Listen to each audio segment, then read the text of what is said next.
¿Qué tal? ¿Cómo están? Bienvenidos a este día 14 en el que estaremos viendo el tema de las diversas prácticas de devoción a María, ¿no? Estamos hablando aquí de las prácticas de la verdadera devoción, ¿no? Estaremos viendo en ese sentido los numerales del 115 al 119. Comencemos entonces. Bueno, recordamos el tema de ayer, ¿no? Estamos viendo la verdadera devoción a la Santísima Virgen. Recordar aquí de que el autor está hablando en general de la verdadera devoción, ¿no? Estamos hablando de todas las verdaderas devociones, ¿no? Eh, y luego va a profundizar en la más perfecta, ¿no? De hecho, hoy concretamente no va a profundizar en esto, sino más adelante, si no me equivoco, en el tema de mañana comenzaríamos ya a ver cómo es esta devoción más perfecta, ¿no? De hecho, el día de hoy, hacia el final del tema, lo va a introducir.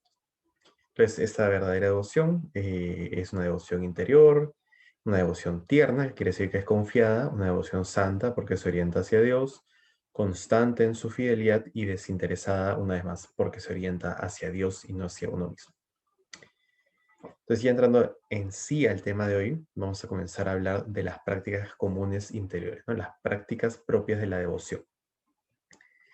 Y el autor presenta este listado de 8 puntos, ¿no? En primer lugar, honrar, estimar y venerar a María como digna Madre de Dios por encima de otros santos, ¿no? Em, es una moción interior, sobre todo, ¿no? O sea, no está hablando aquí de actos concretos, sino de tener este sentido interior de obrar en favor de María, de honrarla con mi forma de vida, con mi decir no al pecado y sí a la virtud, ¿no? Punto número 2, meditar sobre sus virtudes, privilegios y acciones, ¿no? Para conocerla más y para imitar sus virtudes, ¿no? Imitar las virtudes de María nos acerca también a imitar las virtudes de Cristo, ¿no? En el fondo, digamos que son las mismas virtudes en sí, solo que el grado de virtud es distinto, ¿no? Porque el grado de virtud de Jesús claramente es mucho mayor en su ser plenamente humano y plenamente divino, ¿no?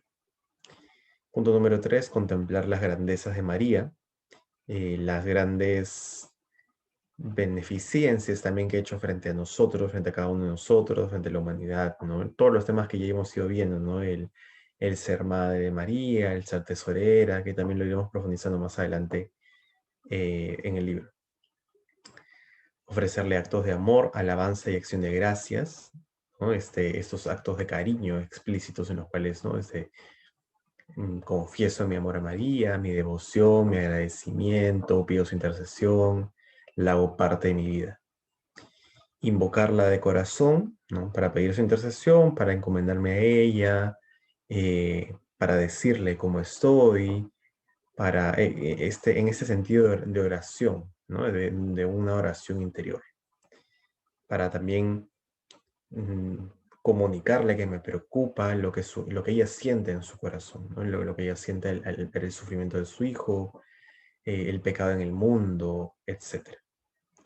Ofrecerse y unirse a ella, ¿no? Ofrecerse eso ya es como, o sea, es en el obrar, pero antes del obrar viene el interior, ¿no? Entonces es ofrecerme internamente en lo que hago, ¿no? En lo que sea que hago, en lo que yo estudio, yo trabajo, no sé, en los quehaceres de la casa, de repente cocinar, lavar, en lo que sea que hago, ¿no? Ofrecerme a María, ofrecerme a Cristo a través de María y unirme a ella, ¿no? También en este acto de virtud, en este acto de sacrificio frente a Dios, de manera particular frente a Jesucristo, que es el mediador ante el Padre, ¿no? Punto número 7, realizar todas las acciones con intención de agradarla, ¿no? Todas mis acciones con intención de agradarla, ¿no? Por eso es que justo evito el pecado y busco la virtud, ¿no? Punto número 8, comenzar, continuar y concluir las acciones por ella, ¿no? De alguna forma, este punto 8 resume en gran medida los puntos previos, ¿no? ¿No? Hacer mis acciones por María, en María, con María y para María, a fin de hacerlas por Jesucristo, en Jesucristo, con Jesucristo y para Jesucristo. Nuestra meta definitiva, ¿no? El autor indica también de que este punto se profundizará más en la parte ya en la cual hablemos de la verdadera y más perfecta devoción, ¿no? Continúa el autor con las prácticas comunes exteriores, ¿no? Habla del punto 1 y 2, inscribirse en sus cofradías y entrar en las congregaciones marianas. Punto 2, entrar en las órdenes o institutos religiosos fundados para honrar. Em, no vamos a entrar mucho en el detalle de qué cosa es una cofradía, o una congregación, una orden, un instituto. Em, de hecho, las cofradías no son tan populares hoy en día, ¿no? Hoy en día normalmente conocemos más los institutos religiosos, órdenes o congregaciones, que en la práctica muchas veces los llamamos comunidades, ¿no? Para ponerle como que un nombre arbitrario. Em, entonces, en esencia, lo que está proponiendo el autor es unirnos a comunidades que honren a María, ¿no? Y para poder honrar a María de forma comunitaria, a través de misas dedicadas a ella, del resto del rosario de forma comunitaria, de una reflexión sobre María, de la celebración de los primeros sábados dedicados al Inmaculado Corazón, etc.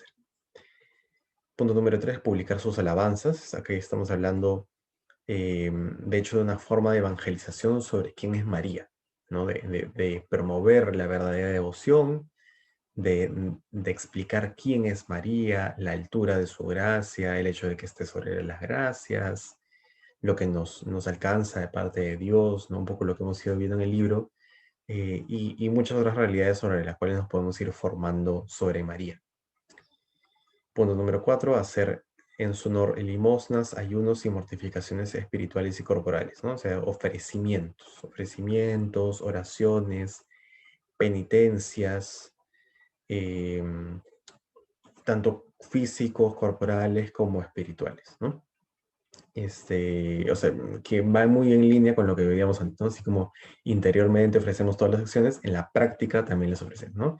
Es un ofrecimiento afectivo interior y efectivo en la obra. Punto número 5, llevar sus libreas como el Santo Rosario, el escapulario y la cadenilla. Aquí se refiere al objeto físico, ¿no? O sea, es digamos, llevarlo, ¿no? Tenerlo en el cuerpo, eh, por la devoción al objeto, digamos, o sea, no al objeto en sí, sino a lo que el objeto nos otorga, ¿no? Por ejemplo, el escapulario, eh, en confianza, en fe de lo que el escapulario, la protección particular que nos da, sobre todo frente al purgatorio, llevarlo, ¿no? Y también tratar de llevarlo, o sea, de llevar esto, ¿no? Probablemente el escapulario no tanto, porque normalmente se lleva dentro de un polo, ¿no? Dentro de lo que estemos usando. Pero sí el rosario y la cadenilla en un lugar visible, porque también es una forma de evangelización, ¿no? Entonces, llevarlo con nosotros, ¿no? Punto número 6, rezar atenta y modestamente el Santo Rosario u otras oraciones, himnos y cánticos de la Iglesia, como la Salve, el Magnificat u otras piadosas plegarias de que están llenos los devocionarios, ¿no?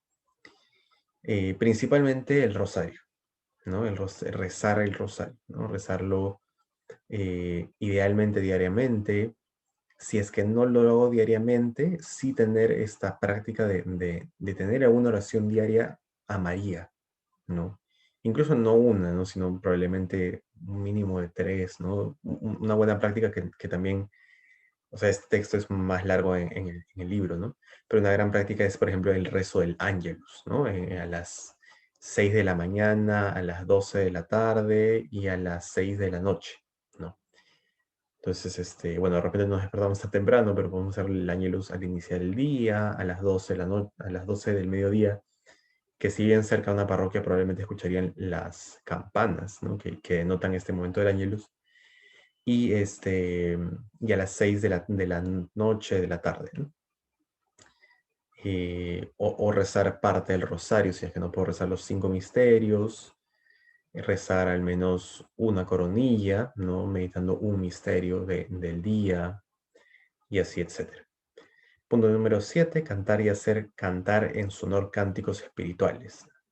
Es cánticos a María, ¿no? Cantos a María, que normalmente se cantan en misa o de repente en una liturgia de las horas, en la celebración de una liturgia, pero también se puede ofrecer el canto, ¿no? Incluso, bueno, para nosotros que probablemente estamos en un espacio más laico y sobre todo ahora en pandemia en un espacio más cerrado, Podemos cantar a María también de repente mientras hacemos otras cosas, ¿no? Entonces puedo poner una música mariana y cantarla en ofrecimiento a María, ¿no? No es lo mismo que cantarle misa seguramente, pero también es una forma de ofrecimiento en alguna medida. Punto número 8, hacer en su honor genuflexiones o reverencias, diciéndole, por ejemplo, todas las mañanas, Dios te salve María, Virgen fiel, para alcanzar de Dios, esto lo va diciendo el autor, ¿no? Para alcanzar de Dios por mediación suya, la fidelidad a la gracia durante todo el día, y por la noche Dios te salve María, Madre de Misericordia, para implorar de Dios por medio de ella el perdón de los pecados cometidos durante el día. Entonces, eso es un conjunto de cosas en realidad, ¿no? Es esta especie de genuflexión y reverencia en un acto físico, ¿no? Bueno, es una gran práctica de tener una imagen de María cerca. Entonces puedo mirarla, hacer una pequeña reverencia, ¿no? Y decir estas frases, ¿no? Que son jaculatorias, ¿no? Jaculatorias a María, ¿no? Dios te salve María, aquí, ¿no? Virgen fiel, Madre de Misericordia, o de repente alguna frase propia que yo quiera acuñar o que me llame la atención, ¿no? Como hagas en mí según tu voluntad, ¿no? Por eso el Magnificat, el Ángelus, son grandes prácticas. En ese sentido, también tener imágenes de María cerca es una gran práctica, ¿no? Que de hecho lo va a mencionar ahora en uno de los puntos. Punto número 9, mostrar interés por sus cofradías, adornar sus altares, coronar y embellecer sus imágenes. Esto también es una gran práctica, ¿no? No solo tener una imagen cerca en casa, incluso, o sea, no cerca en casa como que en algún sitio en el cual no estoy normalmente, ¿no? Sino en mi cuarto, en un sitio en el cual yo estoy, ¿no? Y además cuidar las imágenes también de públicas, ¿no? O sea, de mi parroquia, por ejemplo, ¿no? Del lugar en que participo, de la comunidad en que participo, o sea, ver que esté cuidada, que no se llene de polvo, ¿no? O sea, cuidar la imagen, si se puede, y sobre todo en ocasiones especiales, que la imagen esté adornada con flores, sobre todo en la capilla, en la parroquia. Cuidar también las imágenes públicas en parques, ¿no? En las grutas de los parques, que están, digamos, en la calle, ¿no? Ver que estén cuidadas, ¿no? Y ofrecerme en la medida de lo posible a cuidar de esto, ¿no? A ponerle flores, a que no esté sucio, etc. Punto número 10, organizar procesiones y llevar en ellas sus imágenes y llevar una consigo como arma poderosa contra el demonio. Una gran práctica, ¿no? Hay procesiones marianas. De hecho, no se puede hacer esto ahora en pandemia, pero bueno, es una gran práctica igual, ¿no? Igual recalcar, ¿no? Ese sentido, llevar la imagen, ¿no? Tener una imagen cerca para tener memoria de María, ¿no? Así como cuando llevo una imagen cerca de alguien a quien amo, ¿no? Punto número 11, hacer pintar o grabar sus imágenes o monograma. El monograma se refiere a este emblema, ¿no? De una M, ¿no? Bueno, que no es una simple M, ¿no? Sí, tiene un significado y una forma, pero bueno, este monograma o imágenes de María, colocarlas en iglesias, en casas, en dinteles de las puertas, ¿no? Como un signo en la puerta. Bueno, y acá ya está hablando de cosas un poco más antiguas, ¿no? Pero incluso, ¿no? Entradas de ciudades, de iglesias o de casas.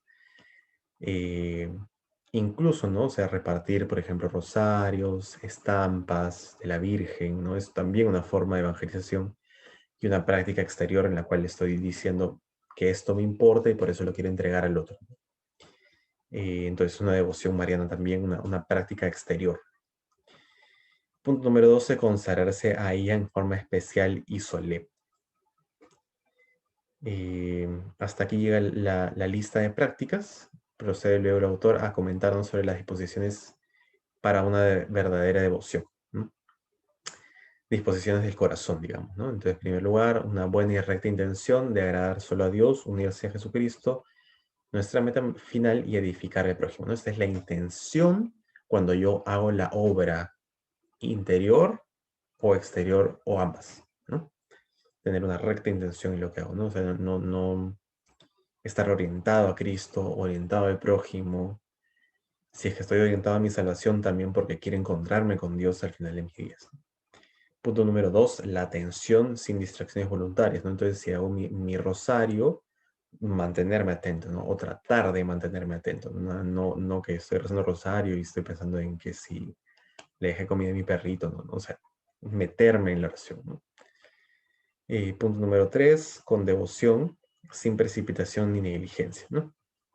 Entonces, orar bien también, ¿no? Decir bien la entonación, ¿no? Como aquí un gran recurso es, por ejemplo, ¿no? Al entonar las Aves Marías en el rosario, ¿no?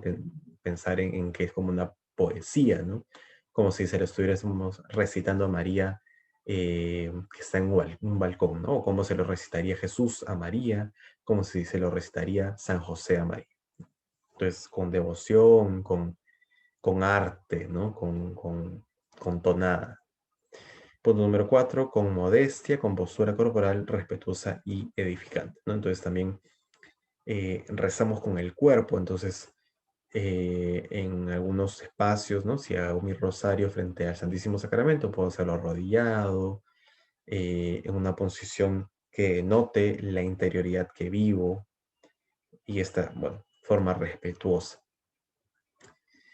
Y finalmente va cerrando, ¿no? Con estos dos últimos slides, eh, hablando de la práctica más perfecta, ¿no? El autor, que de hecho profundizará de forma más concreta en el siguiente tema, ¿no? En la reflexión que tendremos mañana, pero aquí como que va dejando migajas para lo que viene. Entonces habla de que ya, o sea, todo lo que hemos dicho es sobre la verdadera devoción, pero dentro de la verdadera devoción, que incluye diversas devociones concretas, diversas prácticas, interiores y exteriores, hay una devoción que es más perfecta, ¿no? Que la va a presentar más adelante en el libro, que a nosotros nos correspondería verlo mañana. Esta práctica más perfecta implica ciertas realidades, ¿no? Que en primer lugar es más perfecta porque nos exige más sacrificios por Dios, ¿no? No es más perfecta porque es más fácil, sino que es más perfecta porque es más ofrendada, ¿no? Claro, ¿no? Uno le puede surgir una especie de miedo de, no me quiero comprometer con tanto.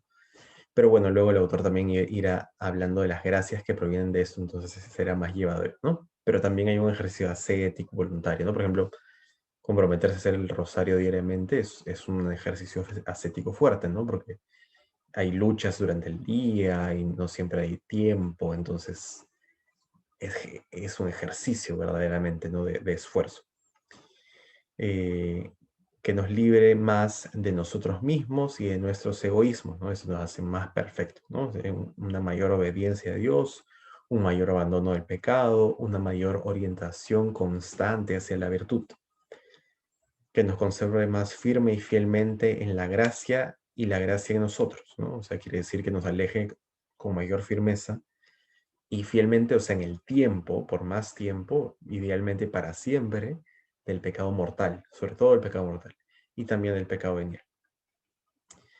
Nos une de forma más perfecta y de forma más directa o fácil a Jesucristo, y es más gloriosa para Dios, más santificadora para nosotros y para los prójimos, ¿no? Y para aquellos que nos rodean. Y finalmente da 3 detalles adicionales que están en línea con lo anterior, ¿no? Que es que nos repite nuevamente de que es una devoción interior, sobre todo es una devoción interior, ¿no? Que conlleva a actos exteriores, ¿no? Que también está relacionado con lo que acabamos de ver, con las prácticas comunes, pero que especificará más adelante el autor ya hablando de la verdadera devoción más perfecta, ¿no? O la perfecta consagración a Jesucristo. Y que, bueno, naturalmente implica fidelidad, porque al final, claro, ¿no? Si hacemos esta especie de consagración, esta especie de voto o de promesa de fidelidad a Dios, no es para llevarlo un día o un mes o un año, ¿no? Sino para vivirlo constantemente, para llevarlo como una forma de vida nueva, ¿no? Que al final, bueno, también el autor dirá más adelante que es una extensión de nuestras promesas bautismales, ¿no? O sea, si bueno, yo no, probablemente no, nosotros no, porque éramos bebés, la mayoría de nosotros, pero nuestros padres y nuestros eh, padrinos dieron estas promesas por nosotros, que probablemente nosotros luego confirmamos en la confirmación ya por voluntad propia, ¿no? Conscientemente. Entonces es una extensión de esto, ¿no? Lo que prometimos en el bautismo y confirmamos en la confirmación es lo que queremos vivir en plenitud a través de estas formas de devoción. Bueno, entonces llegamos hasta aquí. Creo que el video salió un poquito largo, pero bueno, el tema es relevante. ¿No? Mañana nos toca un tema muy interesante, que es ya meternos un poco más en lo que sería la devoción más perfecta. Así que nada, cuídense mucho. Nos vemos el día de mañana.